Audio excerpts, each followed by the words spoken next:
అందరికీ నమస్తే. ఈరోజు నేను మీకు ఎంతో రుచికరమైన, ఆరోగ్యకరమైన bone soup, mutton bone soup ఎలా తయారు చేయాలో నేను మీకు చూపిస్తానండి.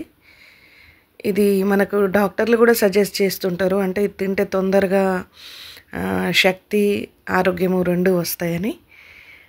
చాలా టేస్టీగా కూడా ఉంటుంది. ఎలా తయారు చేసుకోవాలో నేను మీకు చూపిస్తాను. ఇక్కడ నేను 1.5 kg మటన్ బోన్స్ తీసుకున్నాను.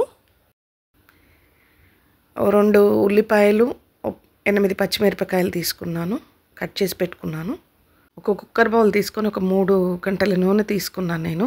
ఇక్కడ మామూలుగా కేజీకి అయితే 1.5 స్పూను సరిపోతుందండి. అంటే మటన్లో కూడా కొంచెం ఆయిల్ ఉంటుంది కదా, ఆ కొవ్వు పదార్థము, అది సరిపోతుంది అన్నట్టు. ఎక్కువ నూనె అవసరం లేదు.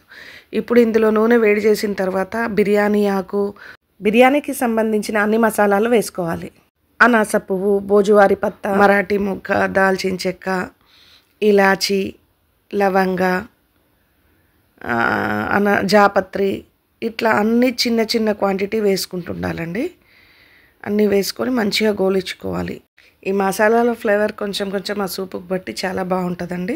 మరీ ఎక్కువ వేసుకోవద్దండి, కొంచెం కొంచెం క్వాంటిటీ. అంటే కొంచెం ఘాటుగా, కొంచెం వాసనతో ఉండేటట్టే, ఎక్కువ వేసుకోవద్దు. అన్ని దినుసులను, షాజీరా వేసాను ఇప్పుడు. అన్నీ కొంచెం కొంచెం కొంచెం కొంచెం వేసుకోవాలి. ఎంత క్వాంటిటీ అనేది నేను మీకు అక్కడ రాసి చూపించాను. ఇప్పుడు పచ్చిమిర్చి, నిలువుగా కోసుకున్న పచ్చిమిర్చి, ఉల్లిపాయలు 2 కూడా బాగా వేయించుకోవాలి.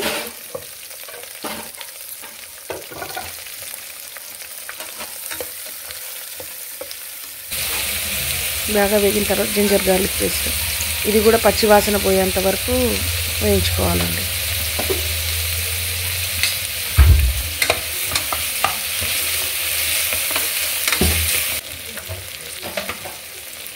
మనం శుభ్రంగా కడుక్కున్న బోన్స్ అండి. ఇవి చాలా 5-6 సార్లు బాగా కడుగు పెట్టుకోవాలండి. పసుపు వేసుకున్నాను 1 స్పూను, 1 స్పూన్ ఉప్పు. వీటిని బాగా కలుపుకొని, మనం జింజర్ గార్లిక్ పేస్ట్ కూడా వేసుకున్నాం కదా, ఇవన్నీ బాగా కలిసేటట్టు కలుపుకోవాలి. కలుపుకొని 3 గ్లాసుల నీళ్ళు పోసుకోవాలండి.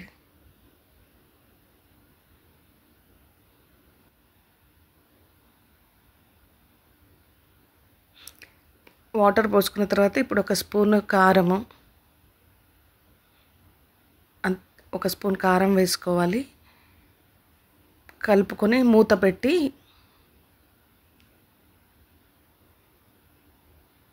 విజిల్ అరేంజ్ చేసుకొని దాన్ని స్టవ్ మీద పెట్టుకున్నానండి. చూడండి, అంతా పొంగిపోతుంది. వాటర్ ఎక్కువ ఉన్నాయి కదా. మీకు ఒక టిప్ చెప్పాలనుకుంటున్నాను. స్టవ్ అంతా పొంగిపోతుంది, నీళ్ళు ఎక్కువ పోసుకున్నాం కదా మనం ఇక్కడ. అందుకని ఇప్పుడు ఏం చేయాలంటే, దీని మూత తీసి ఇందులో ఒక బరువైన స్పూన్ ఒకటి, అంటే నేను ఇక్కడ ఐస్ క్రీమ్ స్కూప్ వేసాను, బరువైన ఒక చెంచా గంటె కానీ మూత కానీ వేసి ఇప్పుడు లిడ్ పెట్టుకొని విజిల్ పెట్టుకుంటే ఇప్పుడు ఎంత మాత్రం పొంగదు, వాటర్ బయటికి పొంగదు. ఇట్లా మీరు ఒక 12 నుంచి 15 విజిల్స్ వచ్చే వరకు ఉంచుకోండి. చూడండి ఎంత చక్కగా పొంగట్లేదు. మామూలుగా అయితే వాటర్ ఎక్కువైందంటే, పప్పు మనం ఏదైనా పెట్టుకున్నప్పుడు నీళ్ళు ఎక్కువైనాయి అంటే ఆటోమేటిక్గా పొంగు బయటకు వచ్చేస్తుంది. అట్లా రావద్దు అంటే అందులో ఒక బరువైన గంటె, స్టీల్ గంటె వేయాలి, లేదా స్పూన్ వేయాలి. 15 విజిల్స్ అయిపోయినాయి చూడండి. ఇప్పుడు ఆ స్పూన్ను తీసి పక్కకు పెట్టుకోవాలి. బాగా ఉడికింది.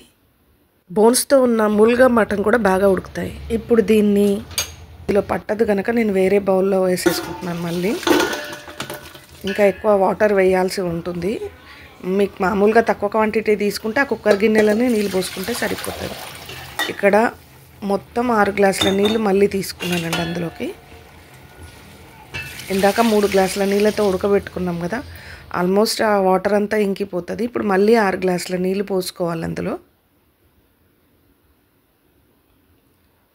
ఇప్పుడు ఒక 1/2 స్పూన్ కారం, ఇందాక 1 స్పూన్ వేసుకున్నాం కదా. ఉప్పు మాత్రం రకరకాలుగా తీసుకుంటారు, మీరు రుచికి సరిపోయేంత. నేను మాత్రం ఇక్కడ 1 స్పూన్ సాల్ట్ తీసుకున్నాను. 1 స్పూన్ మొత్తం పడుతుందండి. గరం మసాలా 1/2 స్పూన్ గరం మసాలా వేసుకోవాలి. కొత్తిమీర ఒక బంచ్, ఒక కట్ట కొత్తిమీరను కట్ చేసి వేసుకోవాలి. ఉప్పు మీకు సరిపోకపోతే మళ్ళీ చూసి వేసుకోండి. తర్వాత లాస్ట్కి మూత పెట్టేసి దాదాపు 30-40 నిమిషాల పాటు మీడియం ఫ్లేమ్లో మసలనివ్వాలి. మనం వేడి చేసుకోవాలి. అంటే నీరు కొంచెం దగ్గరికి అవుతుందండి. ఇప్పుడు ధనియాల పొడి వేసుకున్నాను 1 స్పూను. తర్వాత ఒక బౌల్లో 2 స్పూన్ల కార్న్‌ఫ్లోర్ పౌడర్, అంటే ఆ వాటర్ని చిక్కగా చేయడానికండి. కార్న్‌ఫ్లోర్ పౌడర్ వేసుకొని 1 కప్పు నీళ్ళల్లో ఉండలు లేకుండా కలుపుకోవాలి. బాగా కలుపుకొని మనం బోన్ సూప్లో పోయాలండి. దానివల్ల కొంచెం చిక్కబడుతుంది. ఇప్పుడు మిరియాల పొడి అండి. ఈ మిరియాల పొడి ఘాటు వీటంతా చాలా బాగుంటుందండి. ఒక చిన్న స్పూన్ మిరియాల పొడి సరిపోతుంది. అరగంట అయిపోయిందండి. చిక్కబడుతుంది. ఇంకా అయిపోయినట్టే అండి. బంద్ చేసి ఒక 10 నిమిషాలు మనం పక్కకు పెడితే అది చిక్కగా అవుతుంది. మరీ పల్చగా ఉండొద్దు, మరీ చిక్కగా ఉండొద్దండి. అంతే అండి, సూపర్ బోన్ సూప్ రెడీ అయినట్టే. ట్రై చేయండి మీరు కూడా, చాలా బాగా వస్తుంది. మా వీడియోస్ కనుక మీకు నచ్చినట్లయితే సబ్స్క్రైబ్ చేయండి, లైక్ చేయండి, షేర్ చేయండి, కామెంట్ చేయండి.